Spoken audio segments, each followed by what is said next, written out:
Hello, everyone. Once again, another edition of Talking March Madness. Today is Good Friday.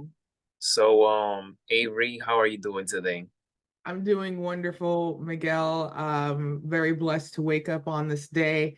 And after the first night of Sweet 16 basketball, it's a good time. It's a good time for sports right now. A very good time. Yeah, we're very grateful to wake up, to be alive, to do what we love. Talking sports, especially college basketball, in this time of the month, this time of the year. And there were four games yesterday. The first one that I want to talk about, which was abysmal. It was disappointing, but I'm not surprised. I was hoping for something different, but it didn't. But UConn 30-point blowout on San Diego State in a national title rematch, but it happened on Sweet 16. The first half, I liked the way San Diego played. However, I did not like the way they ended the first half, giving up that three-pointer that made it an 8-point deficit.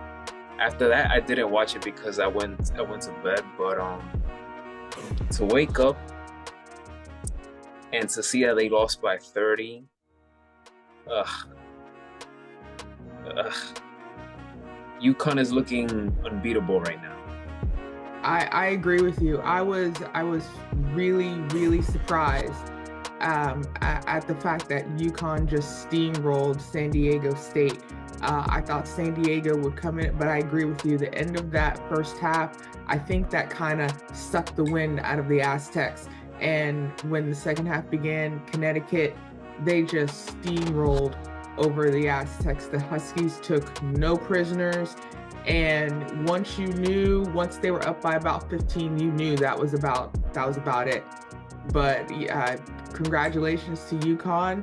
They're headed to the Elite Eight, and they put a statement on whoever wants to try and knock them off. You have a hefty test in store for you. Well, their next matchup is this next one. We're going to talk about Clemson defeating Arizona. Clemson, wait. No, sorry. No, not Clemson. I believe it's Illinois that will take on UConn in the Elite Eight. I believe it's Illinois, yeah. I think it's Illinois. Correct me if I'm wrong. I don't have the bracket in front of me, so Yes, it is yeah. Illinois. It Okay. is Illinois. Yes. Illinois, this was a definitely impressive win over a good defensive team like Iowa State. They won 72-69. Um, they have a shot, but like I said, UConn is looking unbeatable. But I'm looking forward to see how Illinois will respond to a team like UConn. Again, I understand that Iowa State is not UConn, but Iowa State is no scrub. They're a good defensive team. This was a good game, good performance by Illinois. I like what I saw. So they're moving on to the Elite Eight, and I believe this is their first trip since 2005, I believe. But it's been a long time coming that this Illinois team hasn't moved that far in a tournament.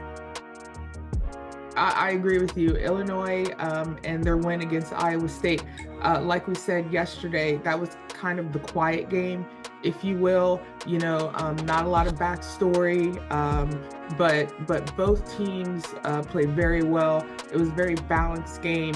Illinois, then taking the lead and then just taking control, and that's all Illinois needed. So their test against Connecticut is going to be, can they take something simple and make it devastating for the Huskies?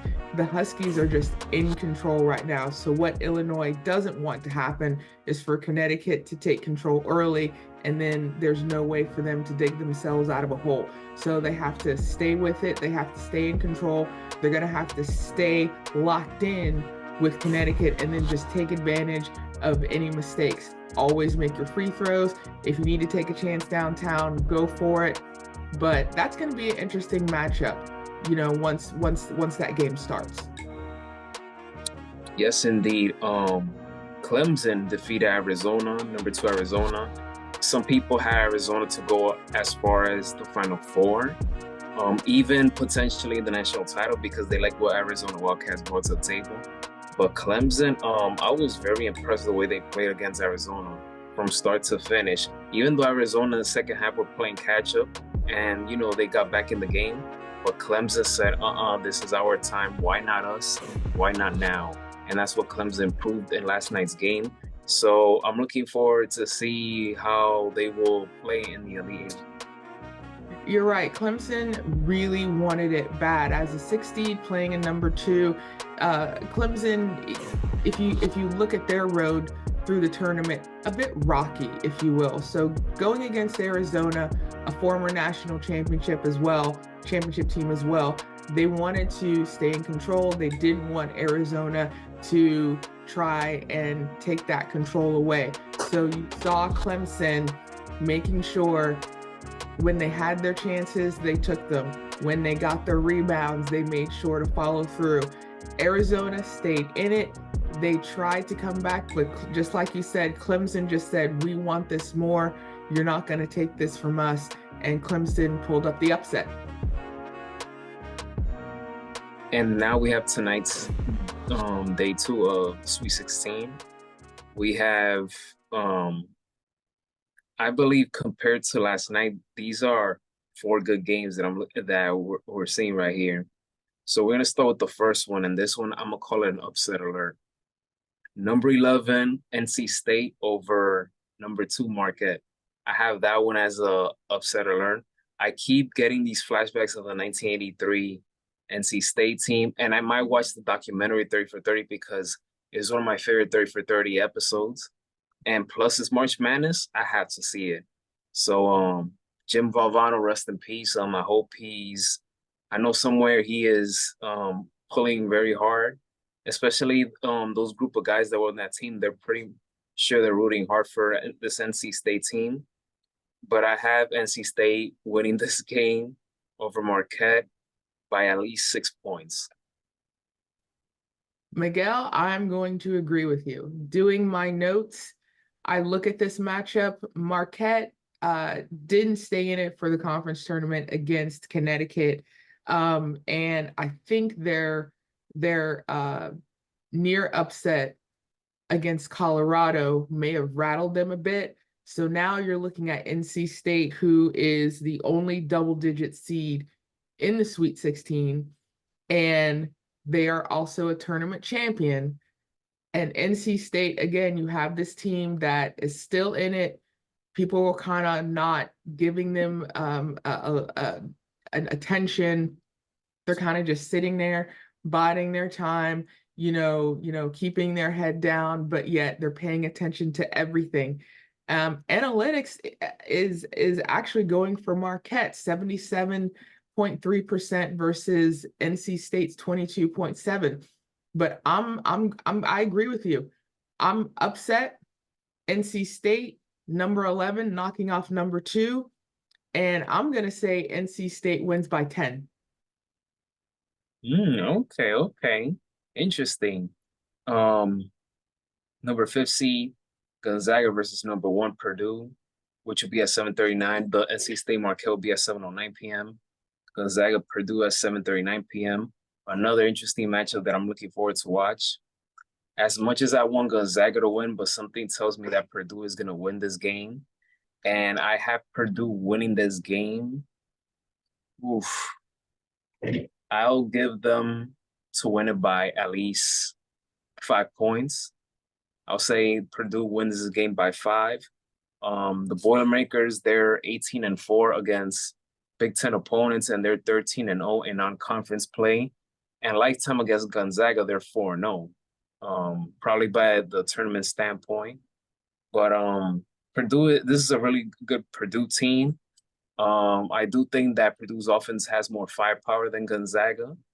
Gonzaga, I will say that in order for them to win this game, they need to score at least 80-plus points and have at least, as a group together, 20 to 30 rebounds. As long as you out-rebound Purdue, You're gonna win the game. Gonzaga is one of the best teams from a rebounding standpoint that is left in this tournament. But again, I really like Gonzaga. I've been wanting them for a few years now to win it all. But man, this is a tough matchup, and I just have this feeling that Purdue is gonna take this. I like the way that Purdue is playing so far in this tournament. Zach Edey, um, what can I say about him? But yeah, I got Purdue winning this game. I agree with you, Miguel. I have a coworker who is a big Purdue fan, and I literally told him yesterday, I said, and I'm going to say it again, I'm going to apologize to Purdue. I said earlier they were probably going to be the first #1 seed to exit the tournament. I apologize, Boilermaker fans. But I agree. Edie's on fire. And Purdue are very disciplined teams, so you don't see them commit a lot of fouls either. They average about 33 rebounds a game as well. So, and they're also a very good free throw shooting team. So if Gonzaga is going to try and get in the head of Purdue, all you have to do is remind Purdue what happened last year. So Purdue already doing very well. They've handled their previous two opponents in the tournament very well. So look for Purdue to take control early, not to make any unnecessary fouls. They're going to play a very disciplined game. They're probably going to go from downtown just to try to cement some type of lead and control. But I am going to go with Purdue on this one. And I agree with you. I'm going to go with Purdue over Gonzaga by 5. Duke versus Houston. Duke are my rivals because I'm a UNC guy. But I will pick Duke to win this game. Duke, I feel that, like I said the other day, they're being very disrespected. They're being overlooked.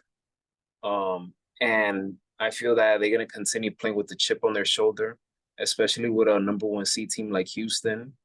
Duke is right now, from the ACC standpoint, they're one of the best teams in terms of putting points in the paint. They're very good at putting points in the paint. I will say this, if Jerry McClain can give you at least 20 points or more, I don't expect him to drop 30 like the way he did against James Madison. But if he can give you 20 plus points,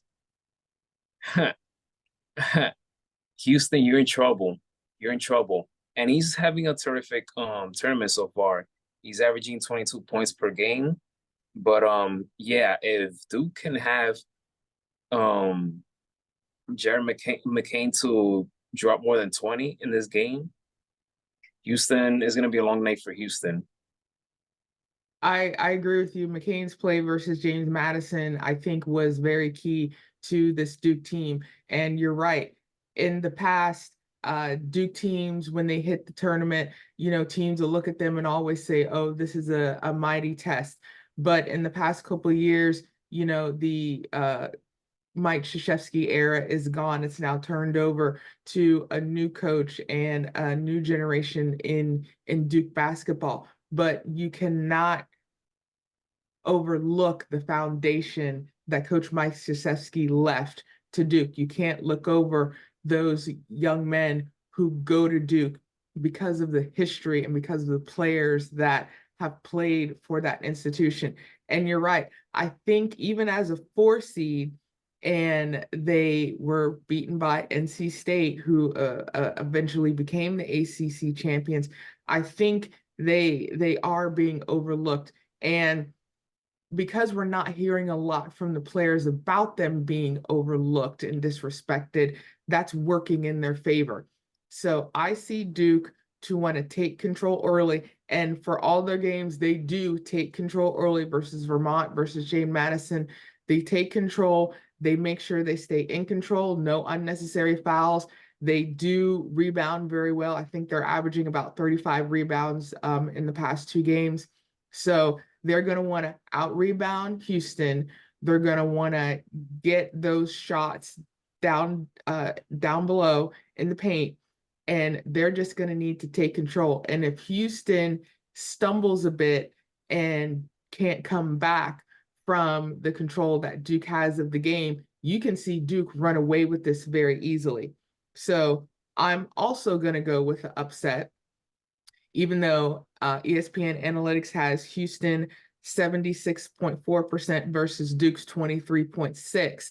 And I think Duke is going to be fueled by this. You know, I could go with a very even matchup, but a lot of people aren't giving Duke a chance. And when you don't give a team a chance and they know, they're going to show you what they can do. So I'm also going to go with the upset. I also think Houston's overtime uh, issues with Texas A&M could have been a problem as well. But I'm going to go with Duke, and I'm going to go with Duke by 7. I forgot to give a prediction, but yeah, I have Duke at 7 as well. So we're even there. We think like in that part.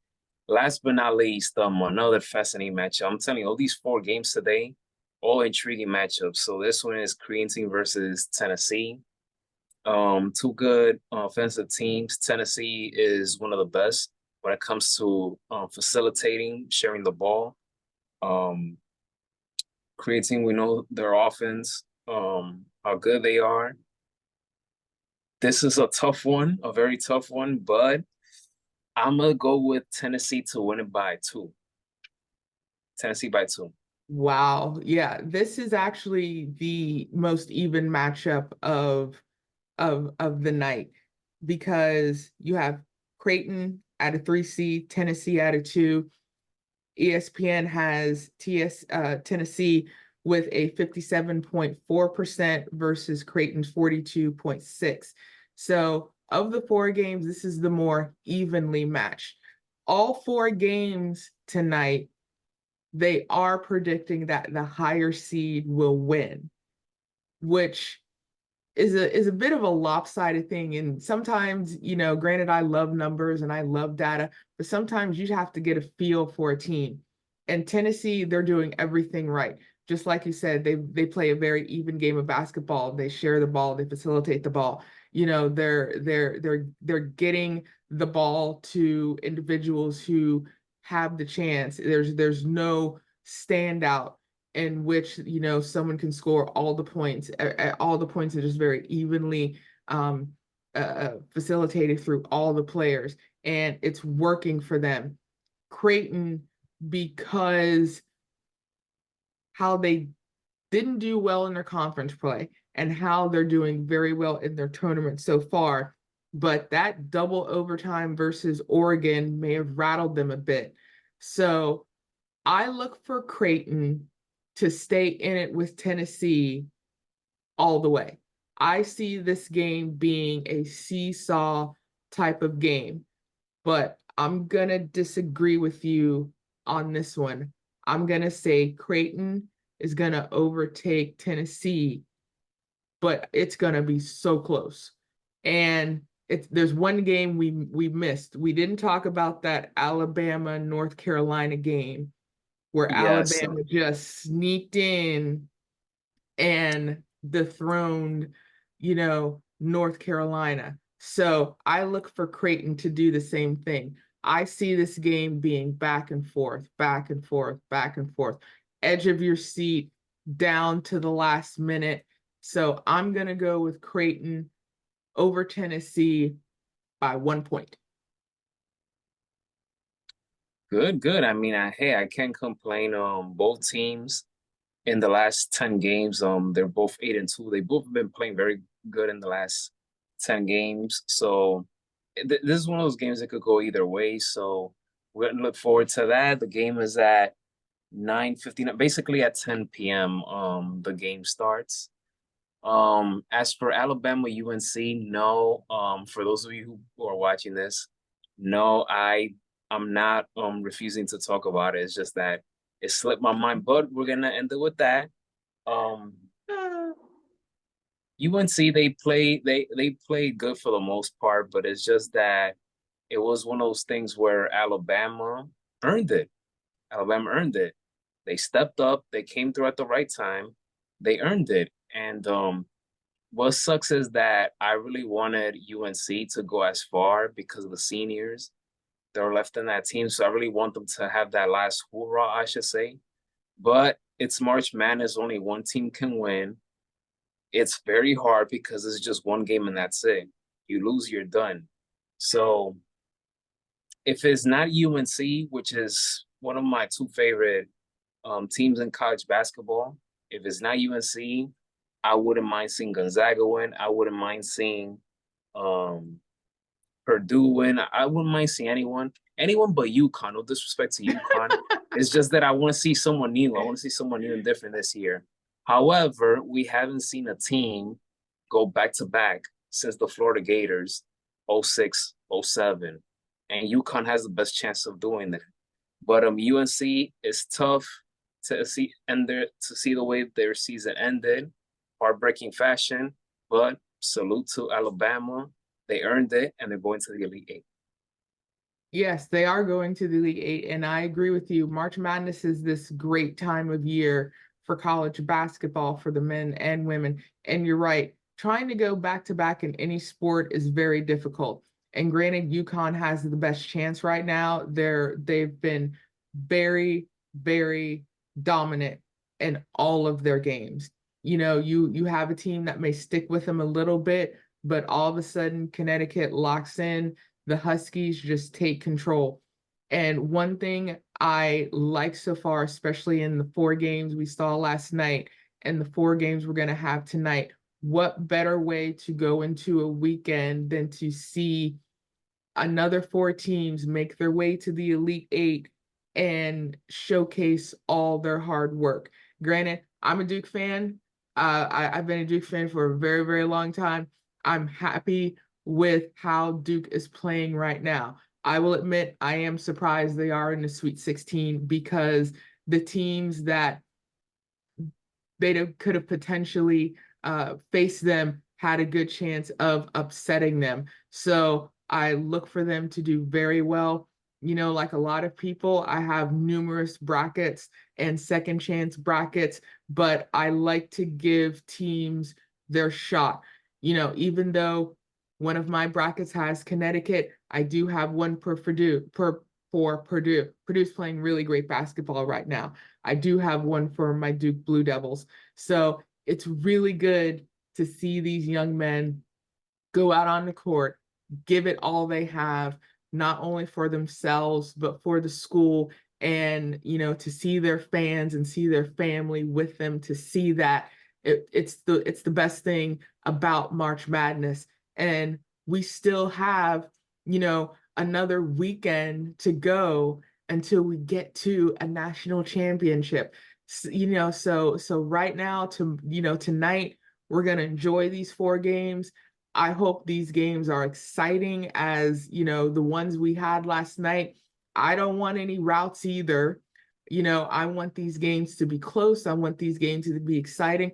I want every single team that's playing tonight to give it their all and show not only themselves, but their school that they deserve to lift that plaque and lift that trophy and be handed the scissors to cut down that net when you win the national championship.